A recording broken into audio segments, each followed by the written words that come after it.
قسط نمبر 21 شہر دل۔ السلام علیکم۔ اس نے کال ریسیو کی تو ولید کی چہکتی پرجوش آواز جیسے اس کے اندر زندگی کا احساس بن کر اتری تھی۔ وعلیکم السلام، کیسے ہیں؟ وہ بے اختیار مسکرا دی۔ آپ کے بغیر جیسے ہو سکتے ہیں ویسے ہی ہیں۔ جواباً وہ ٹھنڈی آہیں بھرنے لگا اور وہ جھیپ کر ہنس دی تھی۔ کیا ہو رہا تھا اس وقت؟ کیسی یاد آ گئی؟ ہمیں تو ہر وقت آپ کی یاد آتی ہے۔ تم سناؤ جانے من، تم کیا کرتی رہتی ہو؟ کم از کم آپ کی طرح سے ہر وقت آپ کو یاد نہیں کرتی۔ اس کا لہجہ صاف صاف چڑانے والا تھا۔ ولید حسن نے جواباً ٹھنڈا سانس بھرا اور گویا ہوا۔ ہاں صحیح کہتی ہے میم کہ کسی کا عشق کسی کا خیال تھے ہم بھی۔ گئے دنوں میں بہت کمال تھے ہم بھی۔ ہماری کھوج میں رہتی تھی تتلیاں اکثر کہ اپنے شہر کا حسن و جمال تھے ہم بھی۔ زمیں کی گود میں سر رکھ کر سو گئے آخر اس کے ہجر میں کتنے نڈھال تھے ہم بھی۔ اور مزید یہ کہ کچھ اور سوچنے کی ضرورت نہیں مجھے، تیرے سوا کسی سے محبت نہیں مجھے۔ رہتا ہے مجھے بس دن رات تیرا خیال، میں تجھ کو بھول جاؤں طاقت نہیں مجھے۔ کل شب تمہاری یاد میں آنسو چھلک پڑے، اب اور کچھ بھی کہنے کی حاجت نہیں مجھے۔ کسی کو سناؤں جا کے میں اپنا حال دل، تو نے تو کہہ دیا ہے فرصت نہیں مجھے۔ اوفو سوری بھائی، آپ نے تو دل پہ ہی لے لیا۔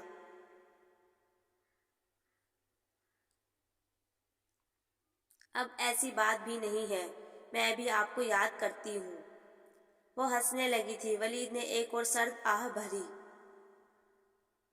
میں کیسے یقین کروں بھلا؟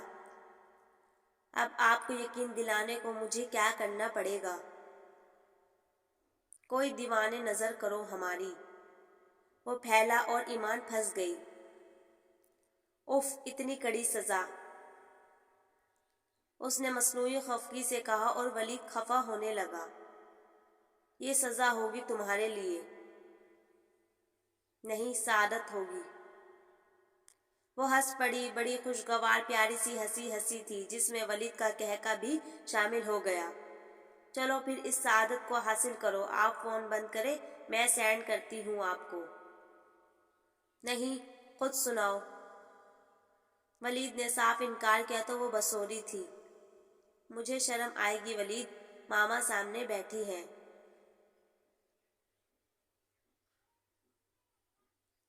اور ولید نے خاصی دیر تک اس کا ریکارڈ لگایا تھا، پھر مانا تھا۔ اس کے فون بند کرتے ہی ایمان مسکراتے ہوئے نظم ٹائپ کرنے لگی۔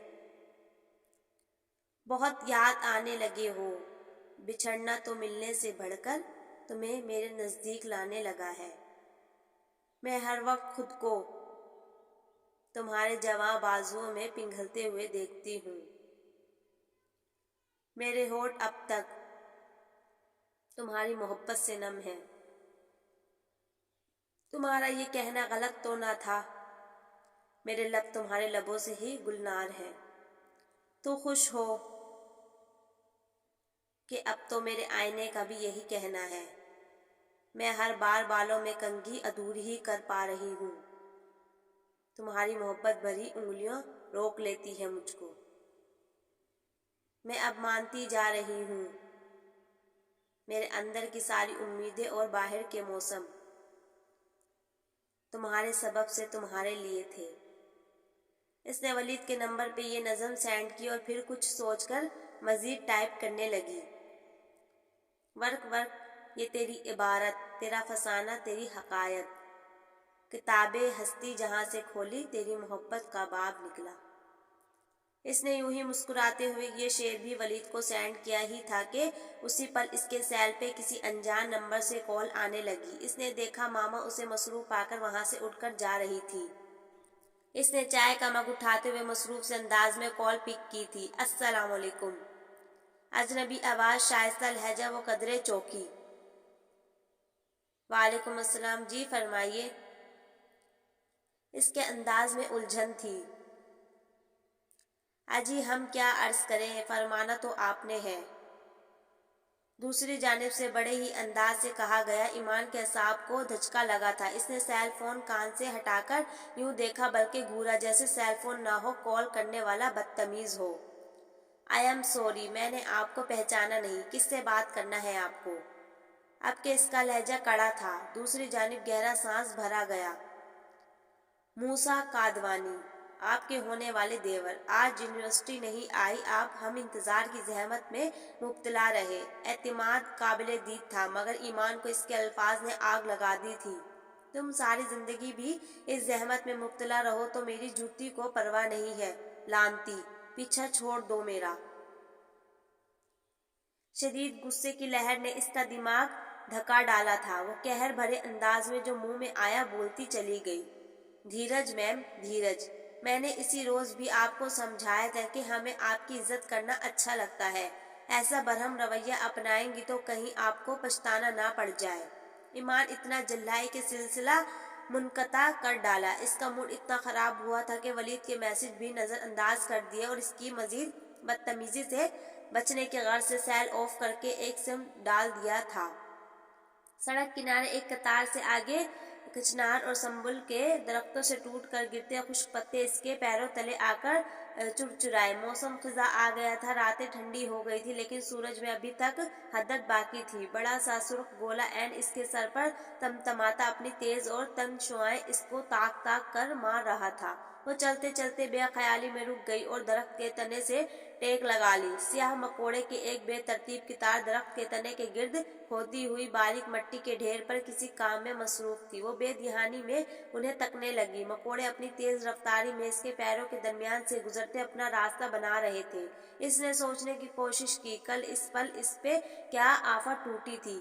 اسے یاد آیا اور دل بھرانے لگا۔ حسب معمول وہ یونیورسٹی کے گیٹ سے نکل کر باہر آئی تھی۔ روڈ پر اپنی گاڑی کی تلاش میں نگاہیں دوڑاتے اس کے گمان تک میں بھی یہ بات نہیں تھی کہ یوں دن دہاڑے اتنے دھڑلے سے اسے اغوا بھی کیا جا سکتا ہے۔ جس پل سفید پراڈو اس کے بے حد نزدیک آ کر رکی، تب تک بھی وہ خود پر بیت جانے والی افتاد سے بے خبر رہی تھی۔ پراڈو کا دروازہ کھلا تھا اور اگلے ہی لمحے اسے بازو سے پکڑ کر بہت بے دردی سے اندر گھسیٹ لیا گیا تھا۔ اسے نہیں پتا تھا اتنے بے شمار لوگوں کو اس واردات کی خبر بھی ہو سکی تھی کہ نہیں۔ اسے تو یوں خبر نہ ہو سکی تھی کہ اسے اندر گھسیٹتے ہی کسی طاقتور دوا کے ایک پس میں ہی اس کے حواسوں نے اس کا ساتھ چھوڑ دیا تھا۔ دوبارہ ہوش آیا تو وہ جس کمرے میں موجود تھی اس میں زندگی کی ہر آسائش موجود تھی۔ کمرے میں خواب اور مدھم اندھیرا تھا۔ ریڈ کارپیٹ، بادامی ہرے ہرے پردے کھڑکیوں دروازے کے طراف میں بہت خوبصورتی سے سمیٹے گئے تھے۔ بادامی مخملی صوفے جن پہ سرخ سلکی کشن پہ ترتیب پڑے ہوئے تھے۔ جس بیڈ پہ وہ لیٹی تھی اس پر سرخ اور گولڈن بہت خوبصورت پرنٹ کی ریشمی جھالر والی بیڈ شیٹ بھی بچھی ہوئی تھی۔ ایمان کی آنکھ کھلی تو جیسے جیسے اس کا ذہن بیدار ہوتا گیا اسی تیزی سے وحشت اس کے اندر سرسرائی تھی۔ بیڈ سے اترتے ہوئے اس نے سب سے پہلے اپنے وجود کے گرد دوپٹے کی غیر موجودگی کو محسوس کیا تو اس کا دل جیسے لمحہ بھر کو دھڑکنا ہی بھول گیا۔ خود میں سمٹے ہوئے اس نے دوپٹے کی تلاش میں نگاہ دوڑاتی تو بیڈ کے سرہانے پڑا دوپٹہ نظر آیا تو جھپٹ کر اٹھاتے ہوئے کھول کر شانوں پہ پھیلایا، پھر پلو سے سر ڈھانپ کر لرزتے دل کے ساتھ ہراساں نظروں سے اٹھ کر کمرے کا جائزہ لینے لگی۔ کمرے کا دروازہ باہر سے مضبوطی سے بند تھا، جس پہ دستک دیتے اس کے ہاتھ شل ہونے لگے، مگر اس کی پکاروں اور دستکوں کے جواب میں کوئی رسپانس سامنے نہیں آیا تھا۔ کون کر سکتا ہے میرے ساتھ ایسا؟ گھٹنوں کے بل وہیں دروازے کے پاس بیٹھتے ہوئے بے بسی کے انتہا پہ پہنچتے ہوئے اس نے آنسو بہاتے ہوئے پہلی بار یہ اہم سوال خود سے کہا تھا۔ آنے والا وقت اسے دہشت میں مبتلا کر رہا تھا۔ ایک اغوا شدہ لڑکی کے معاشرے میں حیثیت، اس کے ساتھ معاشرے کا سلوک، اس کے والدین کی بے بسی، رشتہ داروں کی نظریں، سب سے بڑھ کر ولید حسن کا رویہ۔ وہ ایک ایک بات کو سوچتی، متوحش ہوتی، ہر اس میں مبتلا ہوتی رہی تھی، جب دروازے کے باہر کھٹکا ہوا اور اگلے پل دروازہ کھول کر کوئی اندر آ گیا۔ ایمان نے نگاہیں آنے والے کے چمکدار جوتوں سے بہت سرعت سے اوپر اٹھی۔ جیسے ہی اس کے چہرے پر پڑی تھی اسے گویا سکتہ ہو گیا تھا۔ کتنی بے بس لگ رہی ہیں اس وقت، قسم سے آپ کو یوں مجبور لاچار کرنے کا تو میرا بھی ارادہ نہیں تھا، مگر مجبوری۔ موسیٰ قادوانی کے چہرے پر بہت جتا دینے والی مسکراہٹ تھی جو ایمان کو مکروہ لگی تھی، بے حد مکروہ۔ وہ ایک جھٹکے سے اٹھ کھڑی ہوئی۔ اسی لمحے سکتے پہ اس کا طیش و غم غصہ غالب آ گیا تھا۔ اتنی جرت تمہیں اندازہ ہے تم کیا کر چکے ہو موسیٰ؟ بہرحال اسے روبرو پا کے اس کے خدشات، خوف اور سراسیمگی میں کمی واقع ہوئی تھی۔ آئی نو، بہت سوچ سمجھ کر یہ قدم اٹھایا ہے اور بتایا ہے نا، مجبوراً، ورنہ آپ کچھ سننے پہ آمادہ کہاں ہیں؟ وہ اس کے سامنے صوفے پہ بیٹھتا ہوا بولا تو ایمان نے ہونٹ بھینچ لیے تھے۔ آپ جب تک آمادگی ظاہر نہیں کریں گی یہیں رہیں گی۔ ڈونٹ وری، یہاں آپ کو کسی قسم کی پریشانی۔ کس بات کی آمادگی؟ ایمان نے بھڑک کر اس کی بات کاٹ دی۔ تب وہ بڑے دل جلانے والے انداز میں مسکرایا تھا۔ آپ کو پتہ تو ہے، خیر میرے منہ سے سننا چاہتی ہیں تو پھر سنیے۔ وہ بھوؤں کو جنبش دے کر کندھے جھٹک کر بات کرتا اس کا ضبط آزما رہا تھا۔ آپ مجھ سے وعدہ کریں کہ ہم آپ کے ہاں لالا کا پرپوزل بھیجیں تو آپ انکار نہیں کریں گے۔ سوچ سمجھ کر جواب دیجیے گا۔ اس وقت آپ بہت نازک سچویشن میں ہیں، گویا آپ کی فیملی کی عزت آپ کے ہاتھ میں ہے۔ اس نے بڑا توق کر نشانہ لگایا تھا۔ ایمان کا چہرہ دھواں دھواں ہو گیا۔ اس نے ہونٹ بھینچ کر جلتی آنکھوں سے اسے دیکھا تھا۔ تم اتنے کم ظرف اور گھٹیا ہو سکتے ہو، میں تصور بھی نہیں کر سکتی تھی۔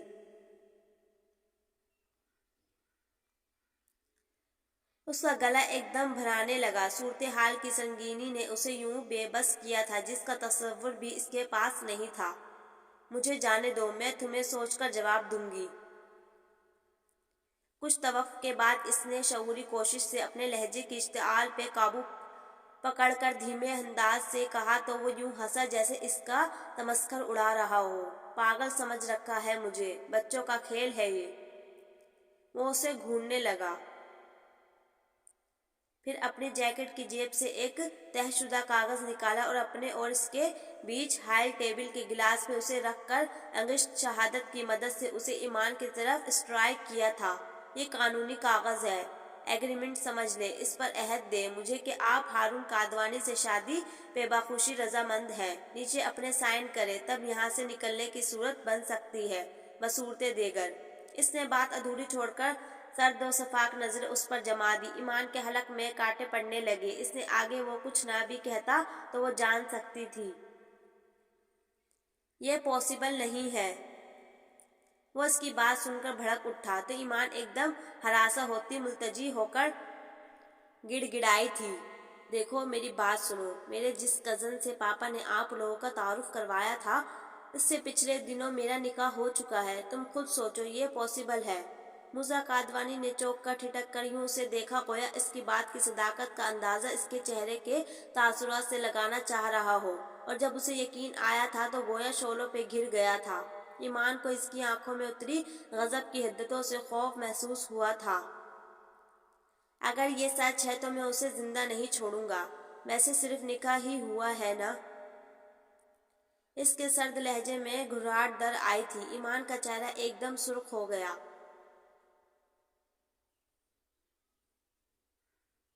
بکواس بند کرو۔ اس کا ضبط چھلکا تو وہ چیخ پڑی۔ موسیٰ چونک گیا، ٹھٹکے ہوئے انداز میں اس کا چہرہ دیکھا بغور دیکھا اور پھر ایک دم زور سے ہنس پڑا۔ ایمان کو اس کی دماغی حالت پہ ایک پل کو شعبہ محسوس ہوا تھا۔ بہت محبت کرتی ہے اس سے؟ ایمان نے دیکھا اس کی سرخ انگاروں کی مانند دہکتی آنکھوں میں ایک سرد سی کیفیت اتر رہی تھی۔ وہ لرز سی گئی۔ اگر چاہتی ہیں کہ وہ زندہ رہے تو پھر اس سے الگ ہو جائے ایمان، یہی بہتر ہے آپ کے لیے۔ میرے لالا دوسری مرتبہ بے مراد رہ جائے یہ موسیٰ کادوانی برداشت نہیں کر سکتا۔ آپ میری اپروچ سے کچھ آگاہ ہو گئی ہیں، بہت زیادہ اس وقت ہوں گی جب آپ یہ جانیں گی کہ آپ کے وہ رائٹ مین کیا نام ہے ان کا۔ خیر جو بھی ہو، کسی دن اچانک غائب ہو گئے ہیں۔ اس کے شفاف لہجے میں اتنی سنگینی، اتنی جنون خیزی اور تنفر تھا کہ ایمان کی روح لرز اٹھی تھی، مگر بظاہر خود کو مضبوط بنانے کو بولی تھی، وہ آؤٹ آف کنٹری ہے، تم ان کا بال بھی باںکا نہیں کر سکتے۔ اس کے لہجے میں موجود نفرت نے موسیٰ کے ہونٹوں پر زہر خون بکھیر دیا تھا۔ یعنی آپ چیلنج کر رہی ہیں میری اپروچ کو؟ اوکے فائن، اب آپ کو یہاں روکنے کا جواز ختم ہوتا ہے۔ اسی عزت اور احترام کے ساتھ آپ کو واپس چھوڑوں گا، مگر اس یقین کے ساتھ کہ آپ دوبارہ یہاں تشریف لائیں گی۔ آپ کے تمام جملہ حقوق لالا کے نام محفوظ ہو چکے ہوں گے۔ اپنی بات مکمل کر کے وہ اٹھا تو اس کے انداز میں اطمینان تھا، یہی اطمینان ایمان کو مضطرب کر گیا تھا۔ وہ بے اختیار تڑپ کر اس کے راستے میں آئی تھی۔ کیا کرو گے تم ولید کے ساتھ؟ اچھا، تو موصوف کا نام ولید ہے؟ کچھ نہیں، بس آپ کو لالا کے لیے فارغ کرنے کی خاطر راستے سے ہٹانا ہوگا، یعنی قتل۔ وہ تعاون دلانے والے انداز میں کہہ کر مسکرائے تو ایمان نے فق چہرے کے ساتھ اسے دیکھا۔ اسے لگا جیسے اس کی ٹانگیں ایک دم بے جان ہو گئی ہو۔ آئیے آپ کو واپس چھوڑ آؤں۔ وہ رک کر اس کے آگے بڑھنے کا انتظار کرنے لگا، مگر ایمان نے جیسے سنا ہی نہیں تھا۔ تم ایسا کچھ نہیں کرو گے، وہ بھرائی ہوئی آواز میں کہتی رو پڑی تو موسیٰ نے نخوت بھری نگاہوں سے اسے دیکھا تھا۔ ابھی کیسے یقین کر لیا آپ نے میری بات کا کہ جو میں نے کہا ہے اس وقت پورا بھی کر گزروں گا؟ ابھی میں آپ کو ثبوت پیش کر دیتا تب آپ اپنی رائے سے نوازتی نا، وہ ٹھنک کر بولا تھا۔ ایمان نے آنسو سے جل تھل ہوتی نگاہوں سے اسے دیکھا تھا، پھر گلوگیر آواز میں بولی، میں نے کہا نا تم ایسا کچھ نہیں کرو گے، میں تمہاری بات ماننے کو تیار ہوں۔ اس کا ہر انداز ہارا ہوا تھا۔ اچھا، کیا کریں گی آپ؟ موسیٰ نے اس کے آنسوؤں کو دیکھتے ہوئے گویا بادل نخواستہ پوچھا۔ میں ان سے طلاق لے لوں گی، بلیو می، مگر پلیز کچھ وقت دے مجھے۔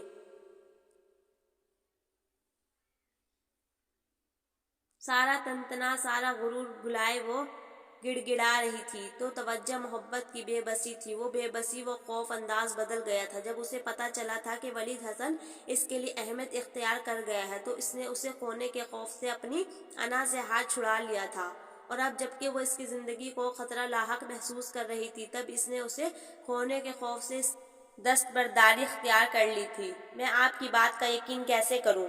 وہ سگریٹ سلگاتے ہوئے پرنکوت انداز میں بولا۔ ایمان کی شکست، ایمان کی گڑ گڑاہٹ، اس کا حد سے بڑھا ہوا خوف اس کے اندر تسکین اور تفاخر کے کتنے دروا کر رہا تھا یہ موسیٰ ہی جانتا تھا۔ تمہیں یقین آ جائے گا جب میں ان سے ڈیورس لوں گی، لیکن مجھے تھوڑا وقت چاہیے، وہ اسی ملتجی ہارے ہوئے لہجے میں کہہ رہی تھی۔ تب موسیٰ نے گویا اس پہ احسان جتلاتے ہوئے کاندھے اچکا کر اس کی بات مان لی تھی، اور اسے اسی رازداری اور خاموشی کے ساتھ واپس اس کے گھر سے کچھ فاصلے پر چھوڑ دیا گیا، اور کسی کو کانوں کان خبر بھی نہ ہو سکی کہ ان چند گھنٹوں میں اس پہ کیا قیامت ٹوٹی اور اس نے کیا کچھ ہار دیا تھا۔